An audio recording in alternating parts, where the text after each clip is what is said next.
Assalamualaikum warahmatullahi wabarakatuh. Saya Reza Kami dari kelas Informatika absen 17 ingin mempresentasikan tentang in-memory database. Apa itu in-memory database? Yang pertama, definisi dari in-memory database adalah jenis database yang menyimpan data utamanya di memori utama atau RAM untuk akses yang sangat cepat, bukan di penyimpanan disk atau HDD ataupun SSD. Lalu tujuannya adalah memberikan kinerja tinggi dalam membaca dan menulis data, mengatasi keterbatasan kecepatan yang biasanya ditemukan dalam database berbasis disk. Lalu keunggulan dan kekurangan dari IMDb adalah yang pertama, dari keunggulannya adalah ada kecepatan yang tinggi, data disimpan di RAM sehingga akses lebih cepat dibanding penyimpanan dalam disk. Lalu yang kedua ada waktu tunda atau latensi yang rendah, sangat cocok untuk dipakai aplikasi real time. Lalu yang ketiga adalah performa yang optimal, efisien untuk menangani data besar dan cepat. Untuk kekurangannya, yang pertama adalah biaya yang tinggi karena RAM lebih mahal daripada disk.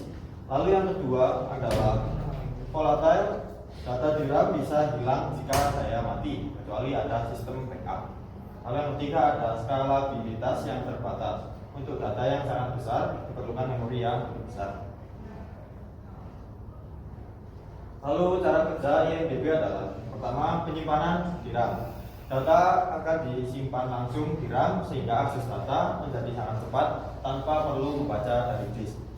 Lalu yang kedua, optimasi struktur data, menggunakan indeks dan kompresi untuk mempercepat pencarian dan menghemat memori. Lalu yang ketiga ada lapisan persistensi, menyimpan cadangan data ke disk secara berkala untuk mencegah kehilangan data jika sistem mati. Lalu yang keempat ada cluster dan replikasi. Data dapat direplikasi ke beberapa server untuk meningkatkan ketersediaan dan skalabilitas. Lalu yang kelima adalah pengelolaan memori. Data lama atau tidak aktif dihapus secara otomatis untuk menjaga efisiensi penggunaan RAM. Contoh penggunaan IMDb adalah yang pertama ada di aplikasi real time, seperti perbankan ataupun trading saham. Lalu yang kedua ada game online, penyimpanan data pengguna dan sesi permainannya. E-commerce biasanya digunakan untuk pengelolaan transaksi pengguna untuk pengalaman yang cepat. Lalu contoh teknologi IMDb adalah yang pertama dari Redis yang mendukung caching dan struktur data sederhana. Lalu ada Sabhana yang fokus pada analisis data dan besar secara real time. Lalu Memcached yang sering digunakan untuk caching data dengan frekuensi akses yang tinggi. Lalu perbandingan in-memory database versus database tradisional. Kita mulai dari aspek penyimpanan. Aspek penyimpanannya untuk in-memory database menggunakan RAM, sedangkan database tradisional menggunakan disk ataupun HDD dan SSD. Untuk dari aspek kecepatan, in-memory database sangat cepat, sedangkan database tradisional lebih lambat. Untuk ketahanan data, in-memory database rentan hilang, sedangkan database tradisional aman dalam disk. Untuk aspek biaya, in-memory database lebih mahal dari database tradisional. Lalu kapan menggunakan in-memory database?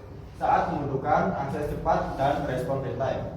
Untuk analisis data yang besar yang butuh insight segera. Lalu jika ada anggaran yang cukup untuk memori dan perangkat keras. Kesimpulannya adalah in-memory database adalah solusi ideal untuk aplikasi yang membutuhkan performa tinggi, namun penggunanya memerlukan pertimbangan anggaran dan strategi cadangan data yang tepat. Berikut adalah presentasi dari saya.